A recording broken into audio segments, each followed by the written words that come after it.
अस्सलाम वालेकुम दोस्तों, मेरा नाम है असीम शफकत और आप देख रहे हैं हंसी टीवी।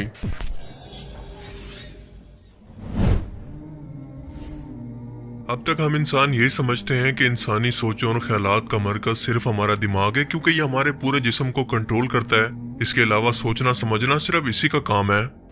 जबकि दूसरी तरफ इंसानी दिल जिस्म का एक ऐसा ऑर्गन है जो कि इंतहाई अहम है, जिसका काम पूरे जिस्म के अंदर खून की सप्लाई को बहाल रखना है, वरना कोई भी एक ऑर्गन ठीक से काम नहीं कर सकता और पूरे जिस्म की मौत वाक़या हो सकती है।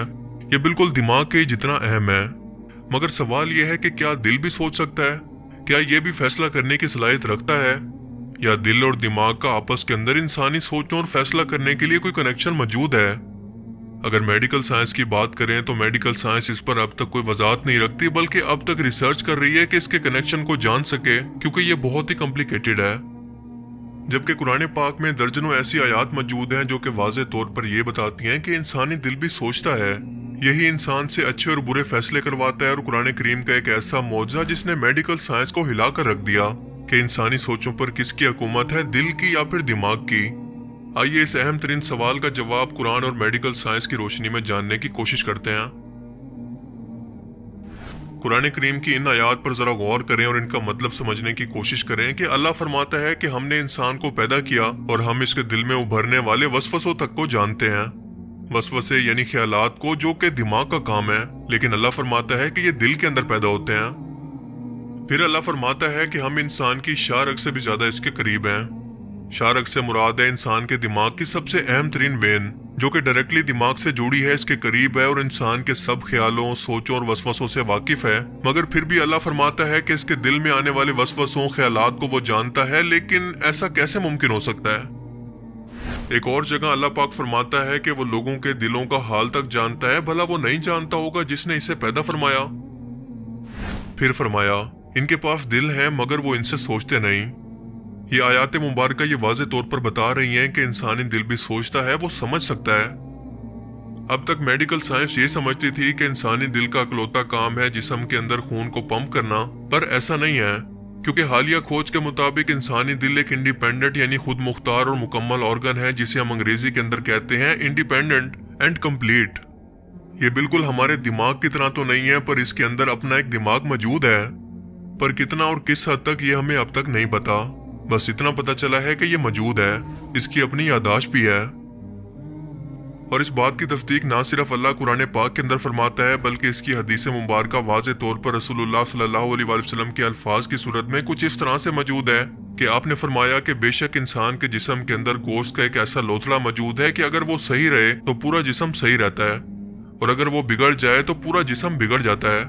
खबरदार रहो कि वो दिल है। इस हदीस मुबारक का मतलब है कि दिल एक फौजी कमांडर की तरह है, जो कि बाकी ऑर्गन्स को फौजियों की तरह काम करने का हुक्म देता है, और अगर ये कमांडर बिगड़ जाए तो फौज भी बिगड़कर मुकम्मल तौर पर तबाह हो जाएगी, यानी हमारा जिस्म। इंसानी दिल में मौजूद ये छोटा सा दिमाग 40,000 नर्व सेल से मिलकर बना होता है, और ये नर्व सेल वो होते हैं जिनसे हमारा दिमाग बनता है, और इसका पैगाम ले जाने वाला नर्वस सिस्टम भी।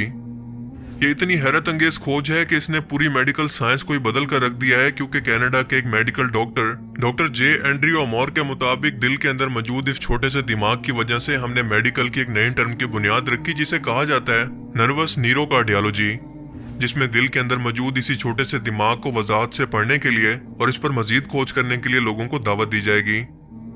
अपनी बात के लॉजिकल सबूत के अंदर वो कहते हैं कि जब भी इंसान दिल को धड़कन तेज या कम करने के लिए कोई सिग्नल भेजे तो वो अपनी मर्जी के मुताबिक रिएक्शन करता है, ना कि आपके रिएक्शन के मुताबिक।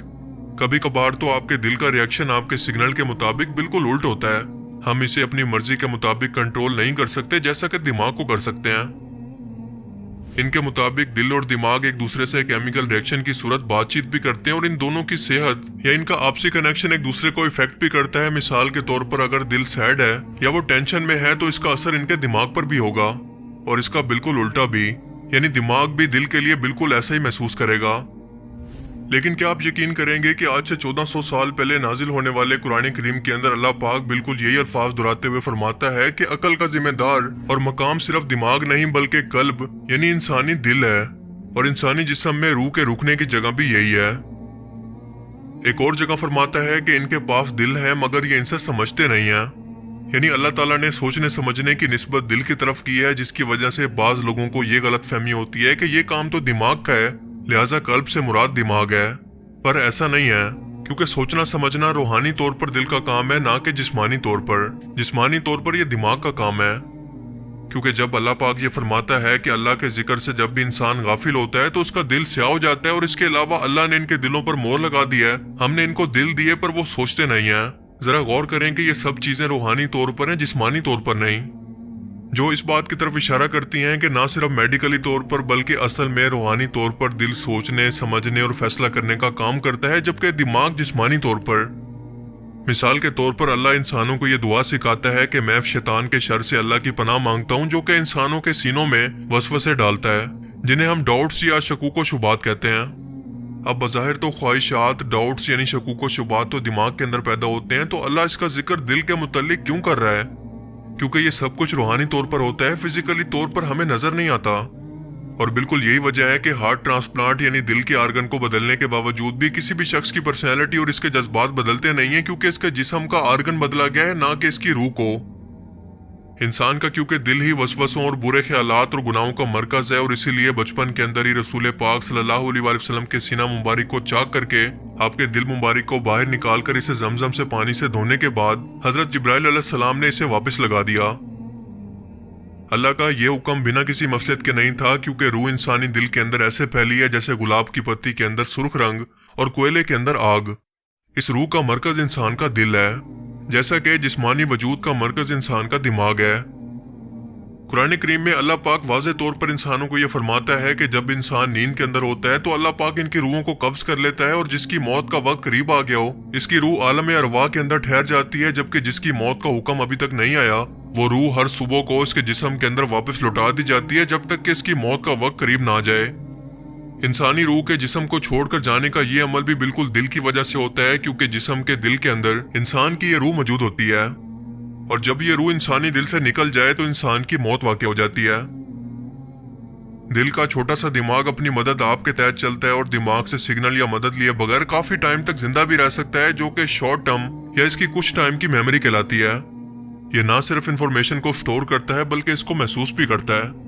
انسانی جسم ایک مخصوص پہلے سے طے شدہ کوارڈینیشن نظام کے اصولوں کے مطابق کام کرتا ہے، جسے کہا جاتا ہے کوارڈینیشن اینڈ کنٹرول، یعنی جسم کے تمام حصوں کو جوڑ کر ایک کرنا اور ان سے کام لینا۔ مگر دل اور دماغ کا یہ کنیکشن کیسا ہوتا ہے ہمیں اس کے بارے میں اب تک کچھ نہیں پتا، پر قرآن اس کے بارے میں ہماری رہنمائی کچھ اس انداز کے اندر کرتا ہے کہ اللہ پاک فرماتا ہے، اور اس قرآن میں ایسی آیات بھی ہیں جسے وقت گزرنے کے ساتھ ساتھ ہی سمجھا جائے گا، یعنی سائنسی علوم کی ترقی کے ساتھ ساتھ۔ ابھی تک ہمارے دماغ اتنا ایڈوانس لیول پر نہیں پہنچے کہ اس کو سمجھ پائیں۔ ابھی ہمیں اس کے بارے میں بہت کچھ جاننا ہے جس کا ہم تصور بھی نہیں کر سکتے۔ اور اگر آپ اس دل کا اور اس کے اندر موجود روح کا سکون چاہتے ہیں تو اللہ پاک فرماتا ہے کہ دلوں کا سکون تو صرف اور صرف اللہ کے ذکر میں ہے۔